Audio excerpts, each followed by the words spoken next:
أعوذ بالله من الشيطان الرجيم. بسم الله الرحمن الرحيم. الطلاق مرتان،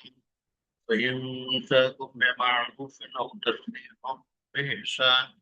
ولا يحل لكم أن تأخذوا مما آتيتموهن شيئا إلا أن يخافا ألا يقيما الله، فإن خفتم ألا يقيما حدود الله فلا جناح عليهما فيما افتدت به. تلك حدود الله فلا تعتدوها،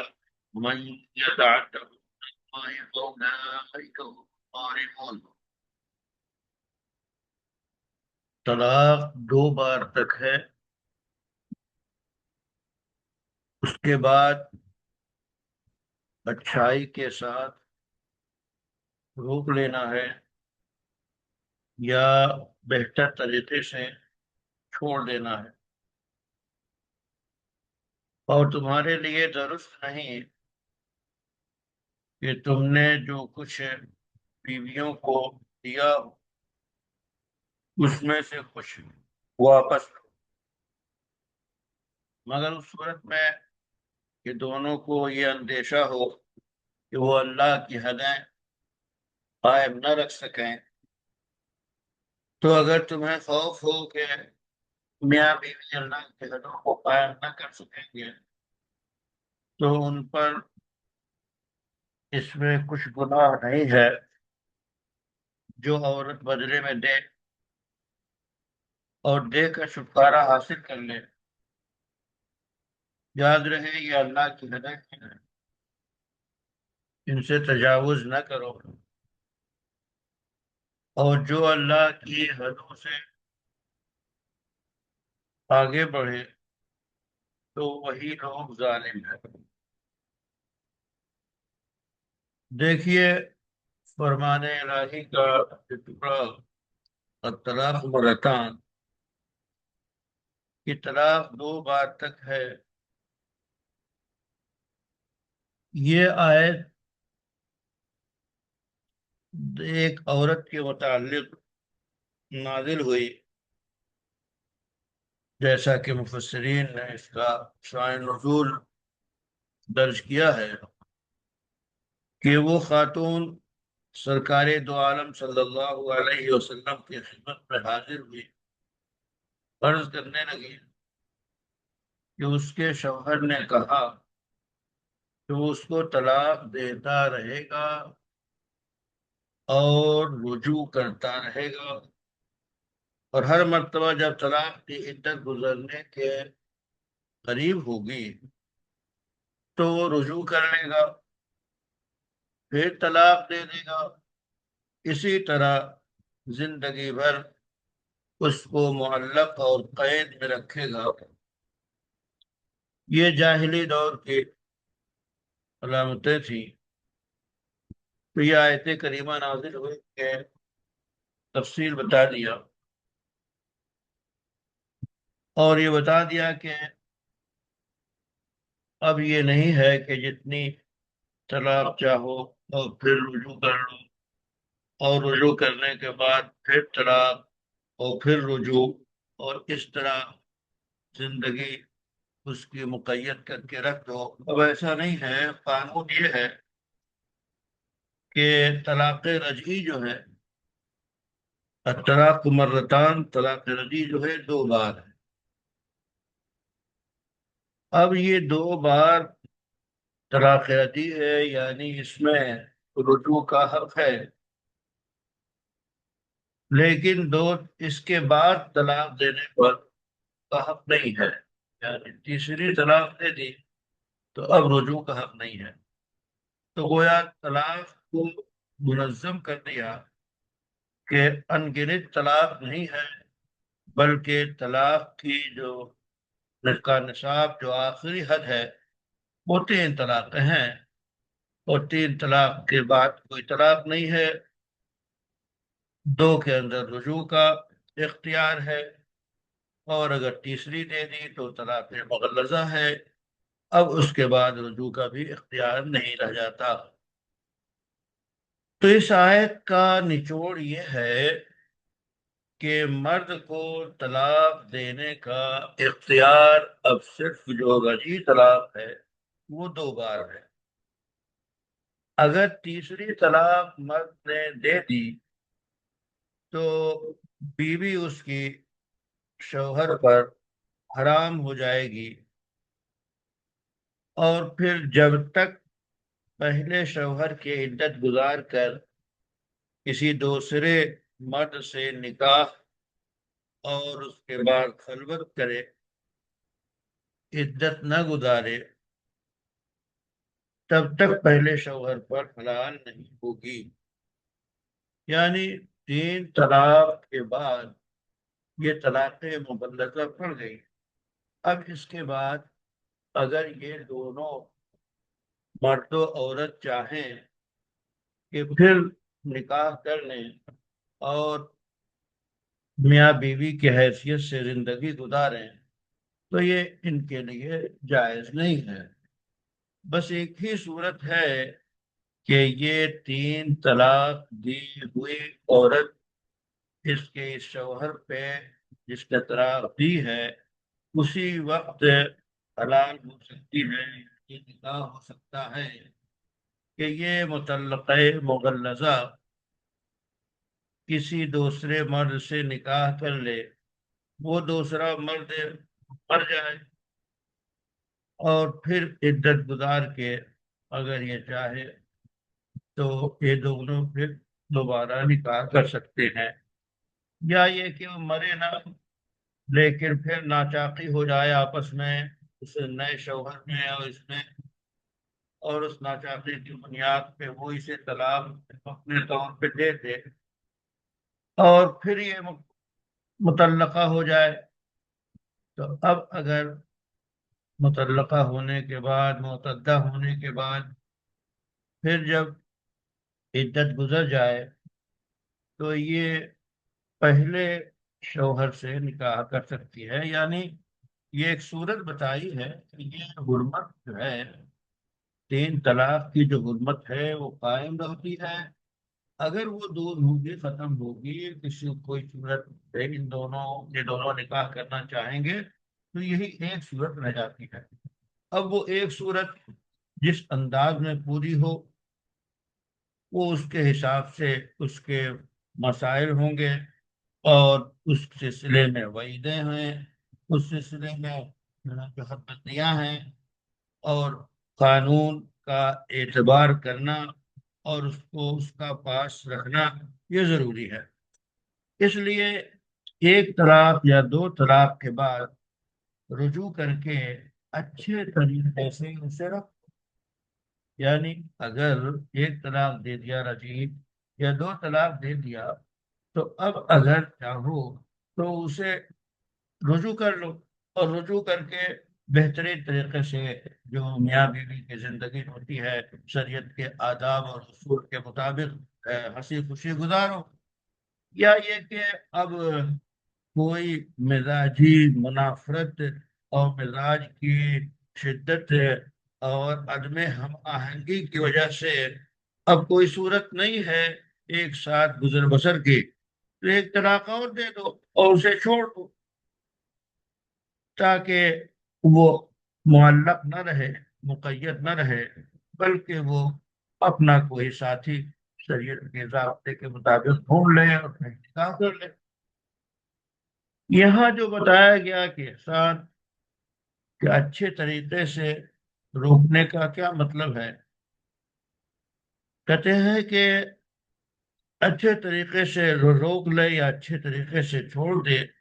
مطلب یہ ہے کہ طلاق دے کر عدت ختم ہونے دے، کہ اس طرح 1 طلاق بھی بائنہ ہو جاتی ہے۔ یعنی 1 طلاق دے دی، طلاق رجعی، طلاق دے کے پھر چھوڑ دیا عمر، تو پھر اس کے بعد جو ہے نہ رجوع کیا، کچھ بھی نہیں کیا، 1 طلاق دی، 1 طلاق طلاق شریف طلاق رجعی دی اور اس کے بعد چھوڑ دیا، عدت مطلقہ کی گزر گئی، تو اب یہ کیا ہے؟ اب یہ بائنہ ہو گئی، جب عدت گزر گئی تو یہ بائنہ ہو گئی، اب اس سے جو ہے اس کا رشتہ ختم ہو گیا مکمل طور پہ۔ تو شریعت نے طلاق دینے اور نہ دینے دونوں صورتوں میں یہ حکم دیا ہے کہ بھلائی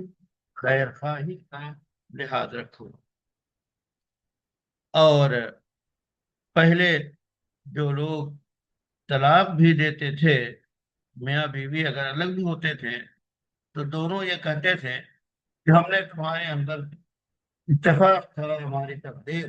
کہ ہم جدا ہو رہے ہیں، ورنہ ہم نے تمہارے اندر کوئی برائی نہیں پائی۔ اسی طرح مرد کہتا اور اسی طرح عورت کہتی۔ تو یہ اعلیٰ درجے کا اخلاق اس وقت تھا۔ اور اب ظاہر ہے کہ طلاق نام ہی ہے تنازع کا، جھگڑے کا، اختلاف کا، باہمی ایک دوسرے سے منافرت کا۔ تو کہتے ہیں کہ اس لیے لوگوں کی بڑی تعداد دونوں صورتوں میں، یعنی طلاق دینے میں اور واپس لینے میں جو ہے وہ غلط رویے اختیار کرتے ہیں لوگ۔ طلاق دینے میں بھی غلط طریقہ اختیار کیا جاتا ہے، اور بیوی کے ساتھ گزر بسر کرنے میں بھی، روکنے میں بھی غلط طریقہ اختیار کیا جاتا ہے۔ تو یہ واضح حکم ہے کہ چاہے جو ہے چھوڑنا ہو یا یہ کہ ہم سفر بنائے رکھنا ہو، دونوں میں ظفر کی کوشش کرو، کامیابی کی کوشش کرو۔ اور یہ فرمایا کہ بلا یحل لکم، یعنی طلاق کے وقت عورت سے مال لینے کا مسئلہ جب ہے کہ طلاق کے وقت عورت سے مال لے، تو کہتے ہیں کہ اس کی دو صورتیں ہیں۔ ایک تو یہ ہے کہ شوہر اپنا دیا ہوا مہر واپس لے، تو یہ پھر اور یہ بطور خلا نہ ہو، یعنی خلا بھی نہ ہو، عورت کی طرف سے درخواست بھی نہ ہو،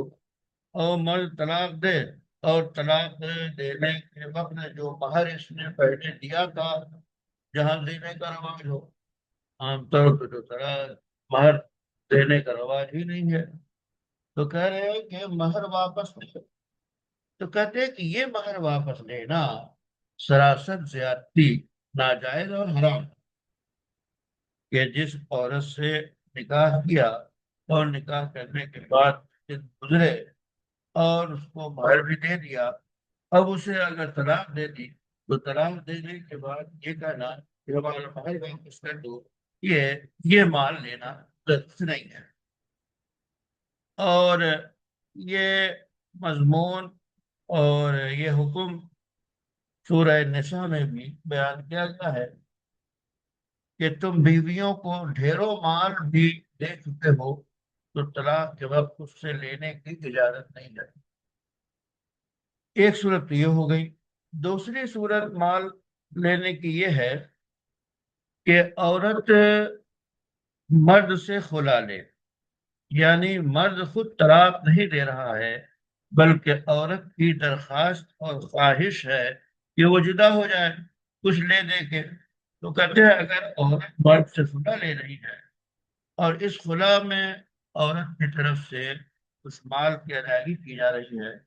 تو یہ صورت جائز ہے۔ اور اس عورت میں، اس آیت میں جو فدیے کا لفظ استعمال ہوا ہے کہ عورت کے فدیہ دینے میں کوئی حرج نہیں ہے، اس سے مراد یہی خلا کی صورت ہے۔ لیکن خلا کی صورت میں بھی یہ حکم ہے کہ اگر مرد کی طرف سے جو ہے ظلم ہے، زیادتی ہے، داری مجبور خلا کی ہے، تو ایسے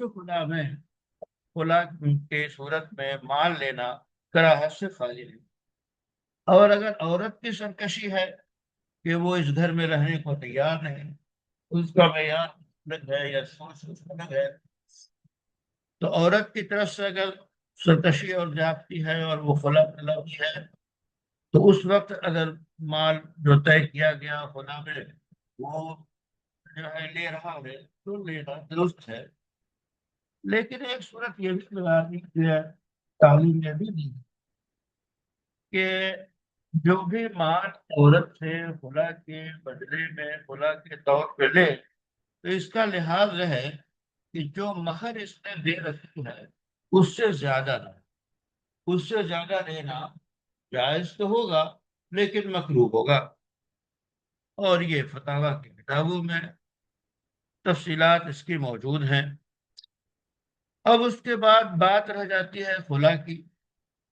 تو خلا کے بارے میں بھی شریعت کے واضح شریع احکام ہیں۔ ایک تو یہ کہ عورت کی طرف سے طلاق کا مطالبہ کرنا نادرست ہے، حرام ہے۔ خلا کا تو مطلب یہی ہے کہ عورت جو ہے طلاق کا مطالبہ کرے، تو کہتے ہیں عورت کا اپنے مرد سے طلاق کا مطالبہ کرنا حرام ہے۔ اور احادیث میں اس کی تفصیلات کچھ بیان کی گئی ہیں کہ ثوبان رضی اللہ تعالی عنہ نے ارشاد فرمایا، رسول اللہ صلی اللہ علیہ وسلم کا قول، آپ صلی اللہ علیہ وسلم نے فرمایا کہ جو خاتون اپنے شوہر سے بغیر کسی وجہ کے طلاق کی درخواست کرے، طلاق کا مطالبہ کرے، تو اس پر جنت کی خوشبو حرام ہے۔ یہ روایت آپ کے سنن ابو داؤد میں موجود ہے۔ دوسری روایت سیدنا ابو ہریرہ کی ہے کہ حضور اکرم صلی اللہ علیہ وسلم کا فرمان رسالت ہے کہ وہ شخص ہم میں سے نہیں جو کسی عورت کو اس کے شوہر کے خلاف بھڑکائے، یعنی عورت کو اس کے شوہر کے خلاف بھڑکانا، اس کی کچھ آمدنی نہیں ہے، کچھ کرتا دھرتا نہیں ہے، یوں ہی پڑا رہتا ہے، تمہارے لائق نہیں ہے، اس سے چھٹکارا حاصل کر لو، اس طرح کی باتیں عورت کو یہ کام کرنا اور شوہر کے خلاف بھڑکانا، یہ اس پہ کیا ہے، سخت وہ ہم میں سے نہیں ہے، یعنی اس کا ایمان مکمل نہیں ہے۔ یہ روایت بھی آپ کے سنن ابو داؤد میں کتاب الطلاق میں موجود ہے۔ اسی طرح سیدنا جابر کی ایک روایت ہے کہ آپ صلی اللہ علیہ وسلم نے فرمایا کہ ابلیس اپنا تخت پانی پر رکھتا ہے، پھر وہ اپنے لشکر روانہ کرتا ہے،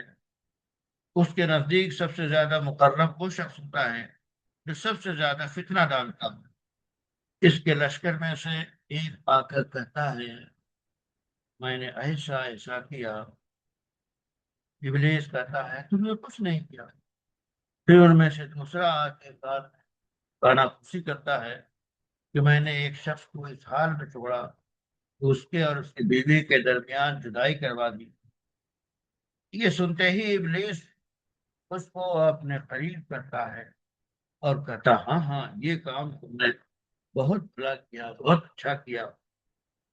یہ روایت امام مسلم نے اپنی کتاب میں نقل کی ہے۔ تو گویا طلاق کے سلسلے میں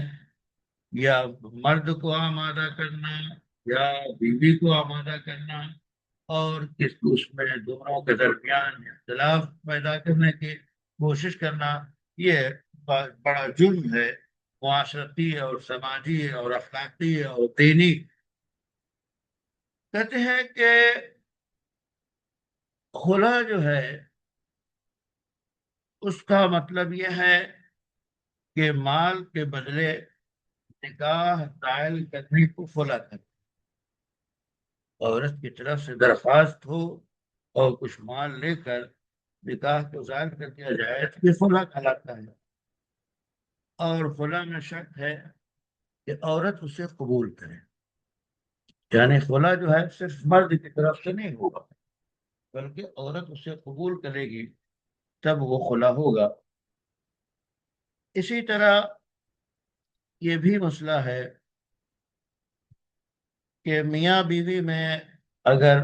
اختلاف ہوتا ہو تو سب سے پہلے ضروری ہے کہ زوجین کے اہل خانہ ان میں صلح صفائی کی کوشش کریں، اور یہ تفصیلات سورہ نساء میں بیان کی گئی ہے۔ کہ مرد و عورت دونوں کی طرف سے حکم مقرر کیا جائے، پنچ مقرر کیا جائے، جو ان کے درمیان صلح صفائی کرا دے۔ لیکن اگر اس کے باوجود آپس میں نہ بنے اور یہ اندیشہ ہو کہ شریعت کے احکام کی پابندی نہیں کر سکیں گے، تو خلا کرنے میں کوئی حرج نہیں ہے۔ لیکن جب خلا کر لیں تو طلاق بائن واقع ہو جائے، اور جو باہمی مصالحت سے مال طے کیا ہے عورت کے لیے ضروری ہے وہ مان ادا کر دے۔ یہ تفصیلات آپ کے ہدایہ میں اور دیگر فقہی کتابوں میں موجود ہے۔ خلا کے سلسلے میں جو آیت اتری ہے وہ محترمہ جمیلہ بنت عبداللہ کے بارے میں، کہ انہوں نے اپنے شوہر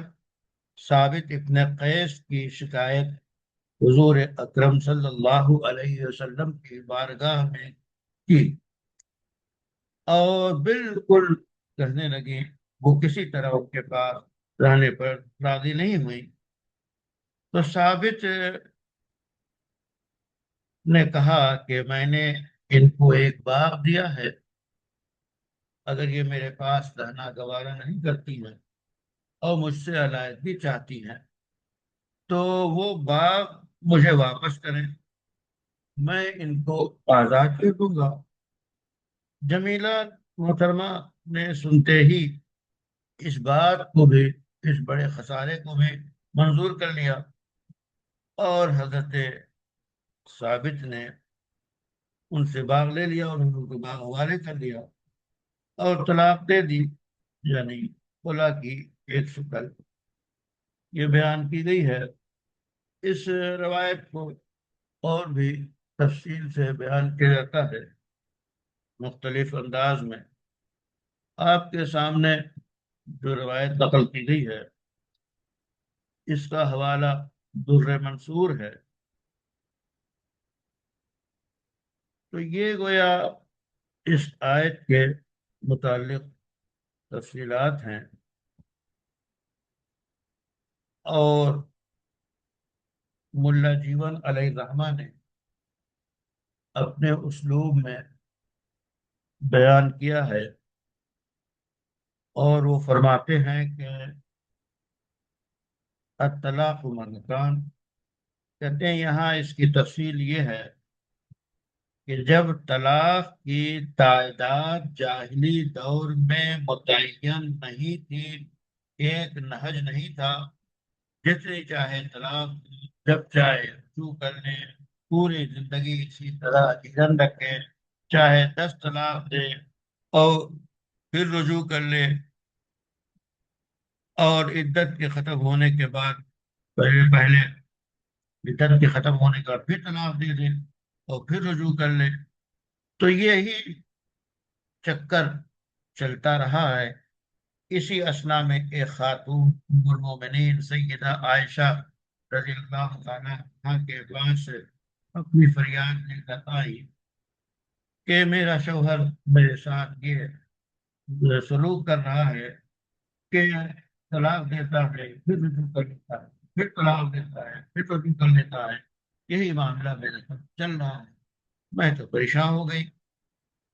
تو اس واقعے کو اور اس مسئلے کو ام المومنین نے حضور اکرم صلی اللہ علیہ وسلم کی خدمت میں پیش کیا کہ ایسا ایسا ہے، یہ عورت ایسی پریشان ہے، یہ کہہ رہی ہے۔ تو یہ آیت کریمہ کا نزول ہوا، یا طلاق مرتان فامساک بمعروف او تسريح باحسان، یعنی اب مسئلہ سب ختم ہو گیا۔ رجعی طلاق جس سے رجعت کا تعلق ہے اب صرف 2 مرتبہ ہے، اس سے زائد طلاق نہیں ہے، طلاق رجعی نہیں ہے۔ اس کے بعد اب ایک ہی صورت ہے، یا تو تم اس کو، 2 صورتیں ہیں، یا تو اس کو روک لو اپنے پاس، اپنی جو ہے بیوی بنا کے رکھو، سلیقے سے رکھو، یا یہ کہ تمہیں قبول نہیں ہے تو اسے آزاد کر دو۔ اور یہاں پہ خبر کے صیغے میں امر ہے، اور یعنی مطلب یہ ہے کہ طلقو الرجیع مرتين، کہ دو طلاق دو، رجی طلاق دو مرتبہ، اور یہ زیادہ اہم ہوتا ہے یعنی اس کے مقابلے میں کہ امر ہو، امر اگر خبر کے صیغے سے ادا کیا جائے تو وہ زیادہ اس کے اندر تاکید ہوتی ہے۔ کہتے ہیں کہ اب اگر طلاق یعنی دو طلاق دو، اور یہ وہ توجیہ ہے جو الحسینی، الزاہدی، البیضاوی، التلوی،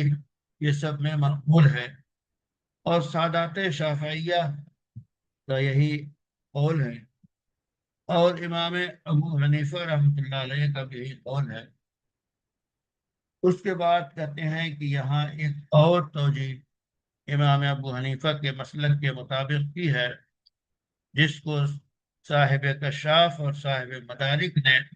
اور فخر الاسلام نے اختیار کیا ہے، اور وہ یہ ہے کہ یہاں پہ طلاق شرعی کا بیان ہے، طلاق رجعی کا بیان نہیں ہے۔ اور طلاق شرعی یہ ہے کہ ایک طلاق دی جائے ایک طلاق کے بعد بطور تفریق کے، یعنی مستقل آزاد کرنے کے، نہ یہ کہ ایک بارگی اسے چھوڑا جائے، بلکہ طلاق دی جائے تو دو بار دی جائے، یعنی ایک طلاق واقع ہو، اگر تکرار کیا ہے تو ایک ہی طلاق واقع ہو، دو دو طلاق الگ الگ دے گا تب دو طلاق ہوگی، اور طلاق طلاق مثلاً کہا اور تاکید مراد ہے تو وہ تاکید ہوگی، جیسا کہ قرآن میں ہے ثم ارجع البصر کرتين، ایک کے بعد دیگرے، نہ یہ کہ دو مرتبہ۔ کہتے ہیں کہ بہرحال سنت طریقہ یہ نہیں ہے کہ دو طلاق ایک بار کی دی جائے، اور اسی مفہوم کی تاکید جو ہے الطلاق مرتان سے ہوتی ہے، کہ یہاں پہ یہ نہیں فرمایا کہ الطلاق اثنان، بلکہ الطلاق مرتان کہا گیا، اور یہ خبر کے قالب میں امر ہے، ورنہ ظاہر ہے کہ حزب لازم آئے گا کہ کبھی دو طلاق ایک بار کی پائی جاتی ہے، اور سادات شافعیہ کے نزدیک دو طلاق کا اور تین طلاق کا ایک بار ہی دینا بھی جائز ہے، اور اس سلسلے میں جو مسالک ہیں وہ یہ ہیں کہ طلاق کی کل تین صورتیں ہیں، والباقی فی الطلاق۔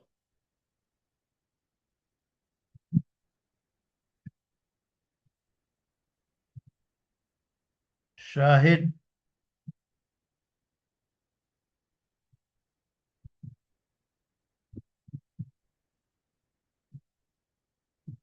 احمد